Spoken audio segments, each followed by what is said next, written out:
প্রিয় দর্শক, আজ আমার প্রিয় বন্ধু আবু সাইদের অনুরোধে চলে এসেছি ডাক বাংলা বাজারের কাজীর বাড়ির রাস্তায়। রাস্তাটি দেখলেই সত্যি মন খারাপ হয়ে যায়। বিশেষ করে বাজারের দিনে মানুষের দুর্ভোগ যেন কয়েক গুণ বেড়ে যায়। কাদা, খানাখন্দ আর ভাঙাচোরার অংশ পেরিয়ে চলাফেরা করতে গিয়ে সাধারণ মানুষকে প্রতিনিয়ত কষ্ট করতে হয়। এই রাস্তাটি প্রায় 15টি গ্রামের মানুষের ডাক বাংলা বাজারের সঙ্গে যোগাযোগের গুরুত্বপূর্ণ মাধ্যম হিসেবে দাঁড়িয়েছে। প্রতিদিন এই পথ দিয়ে কৃষক, ব্যবসায়ী, শিক্ষার্থী, চাকরিজীবী এবং রোগীরা যাতায়াত করেন। কৃষকরা তাদের উৎপাদিত ধান, সবজি ও অন্যান্য কৃষিপণ্য এই রাস্তা দিয়েই বাজারে নিয়ে আসেন। কিন্তু রাস্তার বেহাল অবস্থার কারণে সময় নষ্ট হয়, পরিবহন খরচ বাড়ে, এমনকি অনেক সময় পণ্য ক্ষতিগ্রস্ত হয়। শুধু কৃষকরাই নয়, স্কুল কলেজ শিক্ষার্থীরা, অসুস্থ রোগী এবং সাধারণ পথচারীরাও প্রতিনিয়ত এই দুর্ভোগের শিকার হচ্ছে।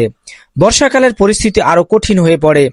এলাকাবাসীরা দীর্ঘদিনের দাবি এই গুরুত্বপূর্ণ সড়কটি দ্রুত সংস্কার বা নতুন করে নির্মাণ করা হোক। কারণ একটি ভালো রাস্তা শুধু চলাচল সহজ করে না, এটি শিক্ষা, স্বাস্থ্যসেবা, কৃষি ও ব্যবসা বাণিজ্যের উন্নয়নেও গুরুত্বপূর্ণ ভূমিকা রাখে।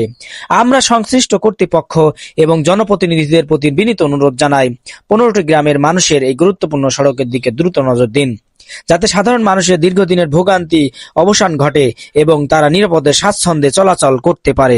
প্রিয় বন্ধুরা, আমার এই ভিডিওটি যদি আপনাদের ভালো লাগে, অবশ্যই আমার এই পেজটিকে ফলো দিয়ে আপনাদের পাশে থাকার অনুরোধ জানাচ্ছি এবং সাথে সাথে নতুন নতুন এইভাবে ভিডিও দিতে পারি সেইটাও দোয়া করবেন। ধন্যবাদ।